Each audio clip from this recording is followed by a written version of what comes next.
Perdue au nord de la Chine, près du désert de Gobi, l'armée chinoise a construit un immense palais victorien. À proximité, pas de restaurant, une maigre route et une piste d'atterrissage qui ne fonctionne plus. Pourtant, il y a une raison claire à cette construction sur une base chinoise. C'est une reproduction du palais présidentiel taïwanais. L'armée chinoise est prête et va bientôt attaquer Taïwan. Vraiment ? En réalité, les images de ces entraînements ont maintenant 10 ans. Et depuis 10 ans, il y a sans cesse des lanceurs d'alerte qui pensent que la guerre est proche. Ils ne disent bien sûr pas cela sans des éléments vraiment inquiétants, mais rien ne s'est manifesté depuis, et ils se cachent souvent derrière cette rhétorique des généraux, une tentative d'augmenter leur budget militaire. Depuis des années, la Chine affirme qu'elle souhaite s'occuper du problème de Taïwan, et en vertu de la loi chinoise, la réunification est une obligation, idéalement de manière pacifique, sinon par les armes.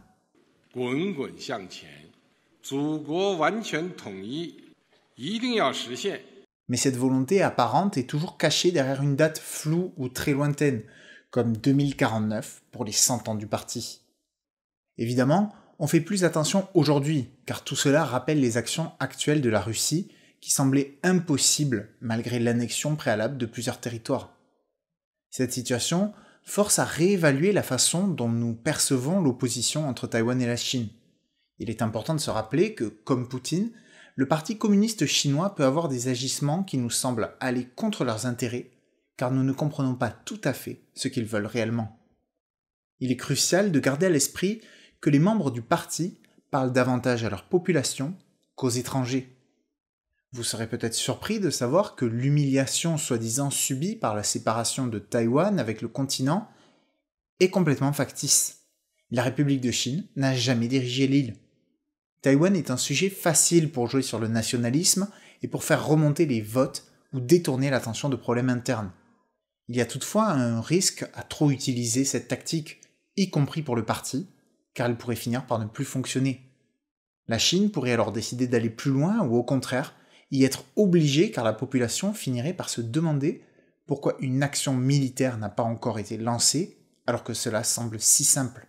Dans cette vidéo, nous allons donc d'abord évoquer les similitudes mais aussi les différences entre la situation de l'Ukraine et celle de Taïwan, ainsi que ce que nous avons pu apprendre de la guerre en Ukraine. Ensuite, nous considérerons comment un conflit à Taïwan pourrait se dérouler, et notamment le fait que, sauf incroyable coup de génie militaire ou technologique, les options sont très limitées pour la Chine. Nous verrons par exemple que seuls 4 mois de l'année pourraient voir une attaque démarrer, et que l'on sait déjà exactement où la Chine attaquerait. Toutes les considérations faites ici le sont seulement dans l'idée d'une invasion à grande échelle. D'autres scénarios sont possibles, comme une invasion des îles extérieures de Taïwan, un simple siège de l'île pendant des mois voire des années, ou des attaques aériennes répétées. Ce qui nous intéresse ici, c'est le cas d'une véritable volonté de conquérir l'île. Même si la situation politique entre Taïwan et la Chine rappelle certains aspects de l'affrontement entre la Russie et l'Ukraine, il est essentiel de comprendre les immenses différences géographiques, économiques et stratégiques entre les deux conflits. D'abord, parlons du terrain. L'Ukraine est une étendue de terre plate et ouverte de 603 700 km² qui offre de multiples voies d'accès. À l'opposé, Taïwan est une petite île de 36 200 km² entourée par des falaises escarpées et des eaux territoriales qui constituent une défense naturelle. Ce double élément est peut-être la différence la plus importante qui rendra la tâche chinoise infiniment plus délicate. L'île est en effet nettement plus facile à défendre et avec un terrain difficile et l'avantage de la hauteur. Il devient ainsi bien plus facile d'anticiper les attaques. La contrepartie est que même si les troupes chinoises seront massées et auront plus de difficultés à se coordonner sur des espaces restreints, cela permet également à une force d'attaquer et de se concentrer plus efficacement au lieu de répartir ses unités sur un immense champ de bataille. À cela s'ajoute la densité de population. Taïwan a une densité de 656 habitants par km² alors que l'Ukraine a une densité de 73 habitants par km². La densité des principales villes taïwanaises est 2 à 4 fois plus importante que leurs équivalents ukrainiens. Il y a beaucoup plus d'habitants sur des zones très restreintes, et on a vu les difficultés que les Russes ont déjà rencontrées dans les rares zones denses. Ensuite, il y a la question des eaux territoriales. Étant une île suffisamment au large, Taïwan est entouré par de grandes étendues maritimes. Cela peut constituer un avantage potentiel pour les deux adversaires, et seul le temps dira qui en a le plus profité. Le détroit et l'île de Taïwan étant relativement petits, l'île constitue une cible beaucoup plus simple pour l'artillerie et l'aviation chinoise. Les distances en Ukraine limitent l'usage de l'aviation par les Russes, car une part conséquente des opérations consiste à rejoindre le théâtre d'opération et le carburant vient vite à manquer. La Chine n'aura pas cette difficulté. Le corollaire était toutefois qu'il était très complexe pour des Ukrainiens d'attaquer l'envahisseur directement sur son territoire. Dans le cas de Taïwan, il ne serait pas surprenant de voir une partie de l'aviation et des missiles de l'île s'attaquer directement au port utilisé par l'armée chinoise sur le continent. Ce serait sans aucun doute une méthode efficace pour ralentir drastiquement tout débarquement. Là où dans le détroit la destruction d'un navire mènerait à la disparition quasi certaine des troupes qui s'y trouvent, ce qui ne serait pas forcément le cas sur le continent, une attaque sur les ports mènerait à davantage de dommages sur les infrastructures qui permettent l'utilisation de la flotte chinoise. Enfin, il y a l'importance stratégique de Taïwan dans l'économie mondiale, et en particulier sa domination dans le domaine des microprocesseurs, que l'on a évoqué dans une précédente vidéo. Taïwan est au cœur de l'industrie mondiale des semi-conducteurs. En cas d'attaque, il ne faut pas exclure la possibilité d'une destruction totale des installations de fabrication de Taïwan. Peut-être même une auto-destruction de ses capacités pour empêcher la Chine de les acquérir. Même s'ils attaquent pour des raisons idéologiques, le bénéfice tiré par les Chinois serait alors considérablement amoindri. Mais surtout, le monde entier subirait les graves conséquences d'une telle action, et il y a donc un véritable intérêt pour les grandes puissances à protéger l'industrie taïwanaise des microprocesseurs. Au contraire, même si on a un peu découvert après le début de la guerre que l'Ukraine avait une certaine importance agricole, industrielle et géographique, on ne peut pas dire que l'Ukraine était très importante dans l'économie mondiale, là où Taïwan joue clairement un rôle majeur. Finalement, l'importance des eaux taïwanaises ne doit pas non plus être sous-estimée. Si l'Ukraine servait de point de passage au commerce eurasien, les eaux autour de Taïwan constituent un rouage essentiel du transport maritime commercial et un conflit créerait une difficulté supplémentaire pour les échanges économiques. Il est donc clair que s'il y a bien sûr des parallèles entre Taïwan et l'Ukraine, les différences sont immenses, notamment du fait de la géographie et parce que beaucoup plus de pays auront intérêt à protéger Taïwan. Au cours de la Seconde Guerre mondiale, les Américains avaient envisagé l'opération Causeway, qui devait permettre de récupérer l'île de Taïwan, alors occupée par les Japonais. D'après leurs calculs, il leur aurait fallu 2 fois plus de troupes que pour le débarquement. 400 000 soldats et des centaines de navires. L'écart de population et d'armement était alors grandement comblé par la géographie de l'île. Le danger général de l'opération a mené à son abandon par l'état-major américain. Depuis la fin de la guerre, les grandes opérations amphibies couronnées de succès ont presque toujours présenté 3 caractéristiques. La maîtrise des airs, une supériorité en termes d'armement, ou un grand élément de surprise, et enfin la capacité à rapidement se renforcer. Le débarquement en Normandie et la bataille d'Incheon font partie de ces rares situations.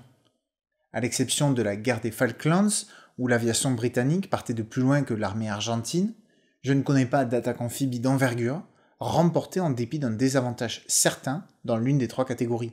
N'hésitez pas à partager si vous en connaissez une. La guerre en Ukraine a également permis de rappeler d'anciennes leçons que les plus grandes armées du monde pensaient appartenir au passé.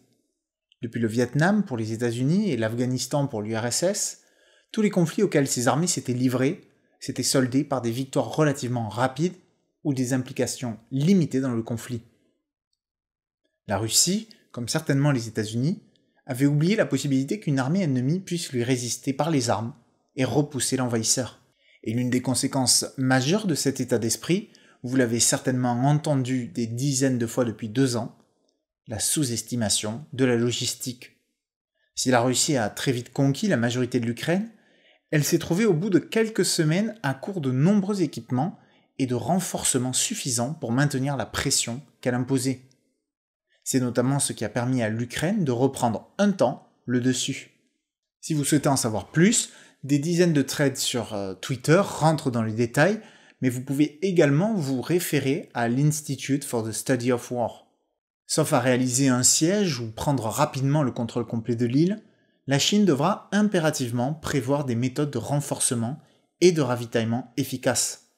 Sans cela, l'armée pourrait devoir battre en retraite, ce qui constituerait une immense humiliation pour le Parti communiste.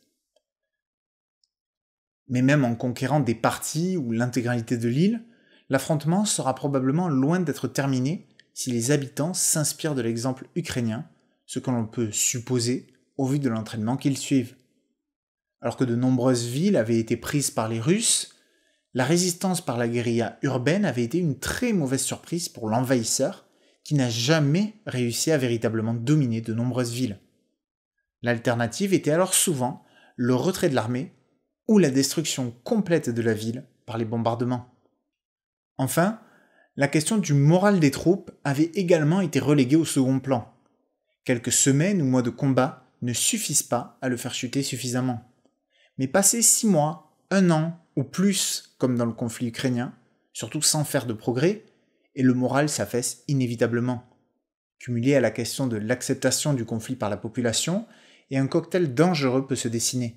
C'est un élément qui pourrait faire pencher la balance vers un siège plutôt qu'un affrontement direct sur le territoire taïwanais.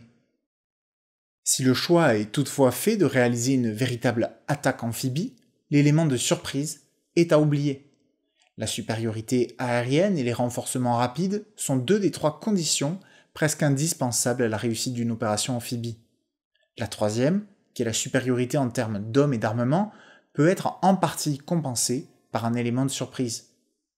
Or pour la Chine, l'élément de surprise est quasiment inexistant, et ce, pour 4 raisons. La plus évidente, mais probablement la moins importante, c'est que Taïwan vit quotidiennement avec la possibilité de cette attaque et s'y prépare. Là où l'Ukraine a pu être à certains moments dans le déni, ce n'est pas le cas de l'île asiatique. Ensuite, il y a la question de la technologie moderne. Les images satellites révéleront bien en avance tout rassemblement de la flotte ennemie, une tâche de renseignement qui était nettement plus complexe et aléatoire au cours de la Seconde Guerre mondiale. Les Allemands avaient notamment été influencés à coups de fausses informations afin de réduire la quantité de troupes en Normandie en se concentrant sur Calais. On verra juste après en détail quels seront les signes avant-coureurs, mais ils pourraient donner à Taïwan 1 à 2 mois pour se préparer à l'offensive, un délai immense pour miner un territoire, mettre en place des barbelés et couper des routes.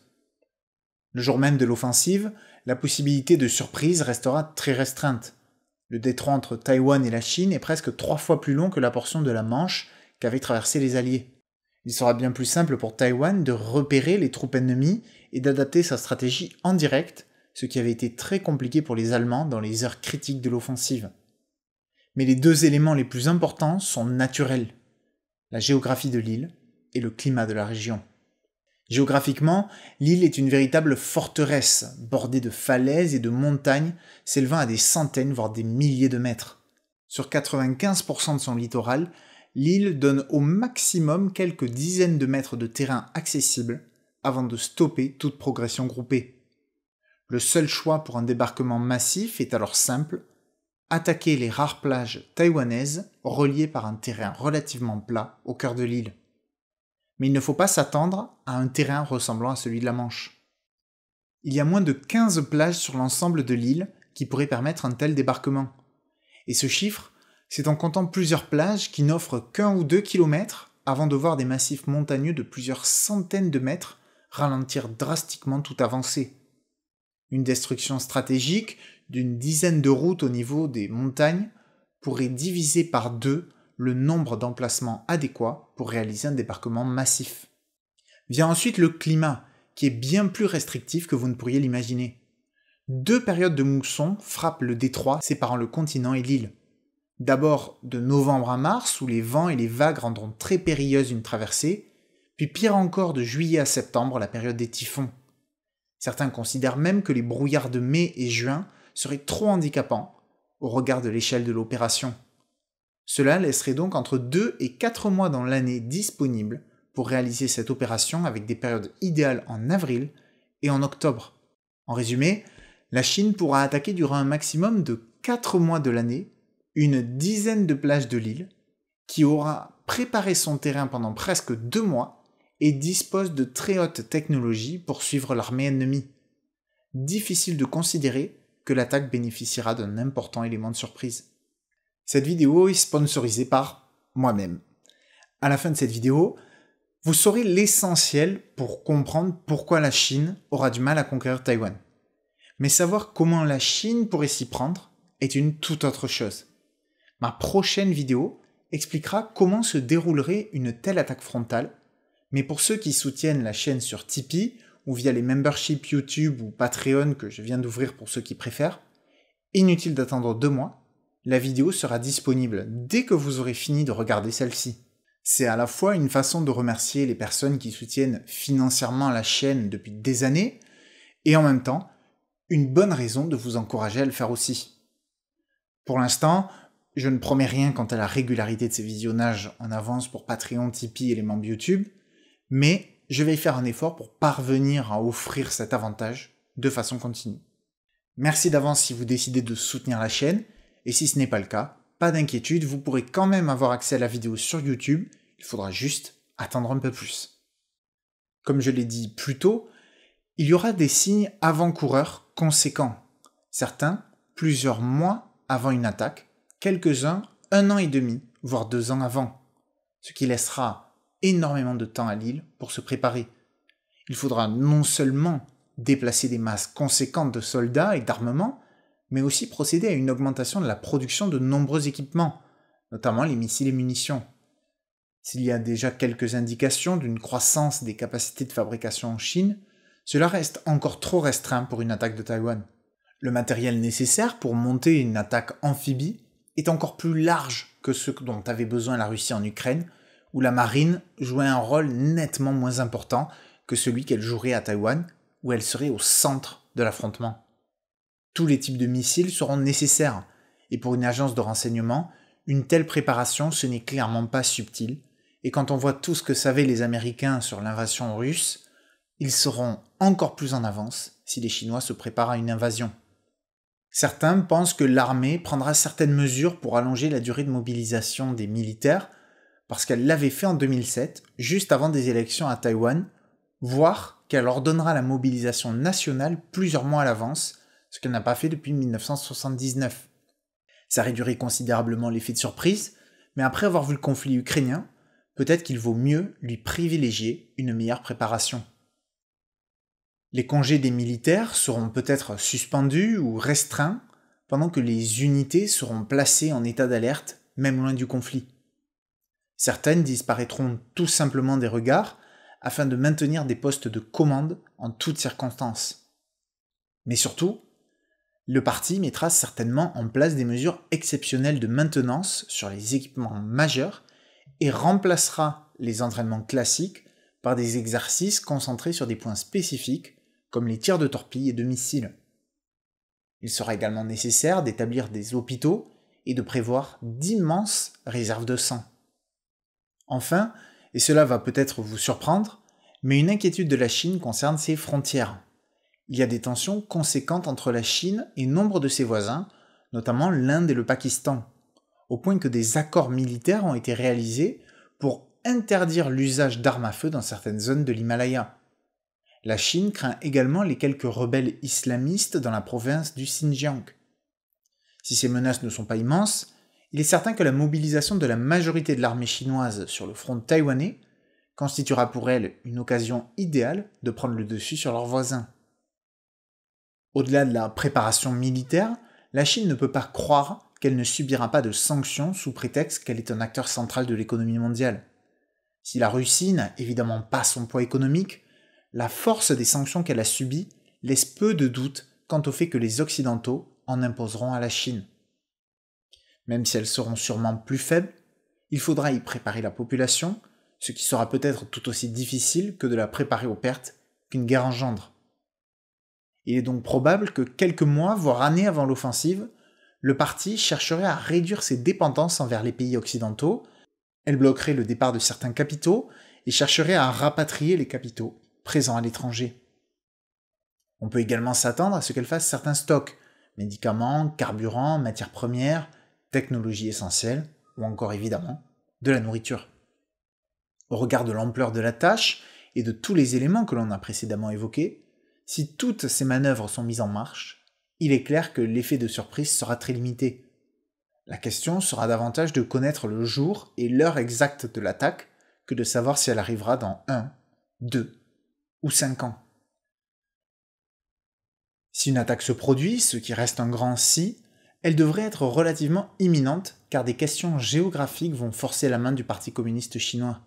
Je pourrais faire une vidéo complète sur le sujet tant il est important, mais pour résumer la situation, la Chine a un énorme déficit de naissances qu'elle n'arrive pas à combler. La conséquence de ces faibles naissances est que la population chinoise vieillit considérablement et avec une faible immigration, la réduction de la croissance est inévitable, à laquelle s'ajoute désormais la question du soutien aux personnes âgées. Pour compenser cela, vous avez certainement entendu parler de la fin de la politique de l'enfant unique en 2016, qui a accordé un second enfant à toutes les familles chinoises. Sa disparition n'a cependant pas mené à l'augmentation significative des naissances espérées par le Parti communiste chinois. Vous ne le savez peut-être pas, mais seulement 5 ans après, en mai 2021, la limite d'enfants a été étendue à 3 par famille, puis a tout simplement été supprimée 2 mois plus tard afin de faciliter au maximum les naissances. Dans certaines villes comme Shenzhen, qui est l'équivalent chinois de San Francisco, des aides existent désormais jusqu'à 3 000 $ pour les familles ayant un 3e enfant. Ça équivaut à plus de 2 fois le salaire moyen de la ville. Et malgré tout cela, la natalité chinoise continue de chuter. Comme j'en avais parlé dans ma vidéo sur Thanos, on ne peut pas lutter contre la baisse de la natalité qui suit le développement des sociétés.